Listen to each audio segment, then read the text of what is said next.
ships under his command, and he went around the Philippines to make depth soundings. And out of those depth soundings, he came out with this map in 1875. So this is really the most complete map. We don't have a copy of this map. I asked around, uh, I checked with the public museums, our public libraries, we don't have a copy. The private collectors don't have a copy. So all we have is a reproduction, high resolution. I talked to the U.S. Embassy because the Americans adopted this 4 times, and I said you should give us a copy. And they did give us a copy recently, but it's just a certified true copy of the original. They did not give us a print, original print. But anyway, we have this map that shows the complete islands of the Philippine archipelago.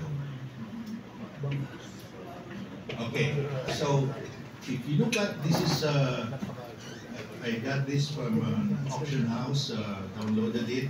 You will see here War Department, Adjutant's Office, US 1901 3rd edition, because the US, when they came to the Philippines, they did not have a map. So they said, what is the best map of the Philippine archipelago? They found out it was the 1875 Carta General. So they adapted it, reissued it 4 times. So this is the 3rd edition, there's another edition, 4th edition, 1902. And if you ask the question, what are the islands of the Philippine archipelago? This is the answer.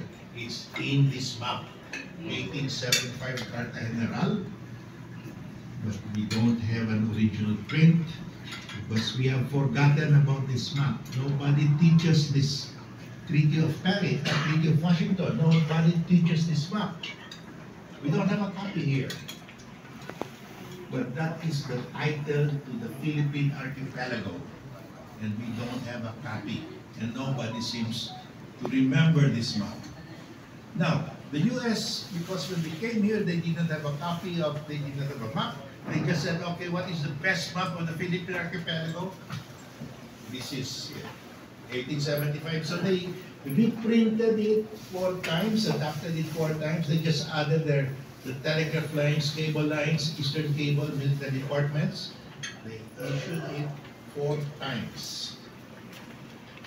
Now, if you look at the 1875 map, you will see here T2. T2 is Pag-asa. This is the boundary of Philippines. And T2 Island is part of Pag-asa.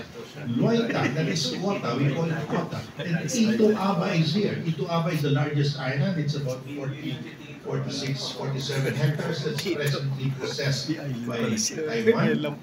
There is T2, Pag-asa is 37 hectares. This one is about 12 to 14 hectares. We possess this. Now let us look at Scarborough showing 3 maps. This is the map of Pedro Murillo Velázquez, 1734. You can see here Scarborough. 1808 map, you can see here Scarborough with depth soundings. And 1875, you have depth Scarborough or Bao de Masinloc with depth soundings. China doesn't have any map like this.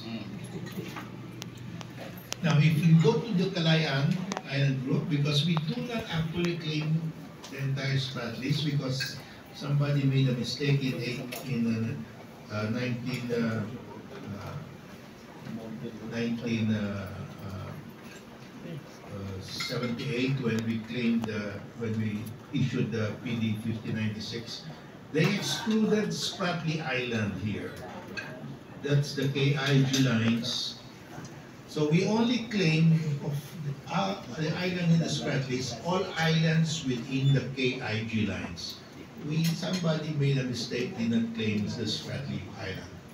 Okay, so Pag-asa, T2, Kota, Loita, Ligao, Isituaba, Lagos is Spratly. This is Lagos outside. So this is a map drawn by Nambria, our mapping agency. Initially, under PD 5096, we claimed all the islands and all the waters within these lines.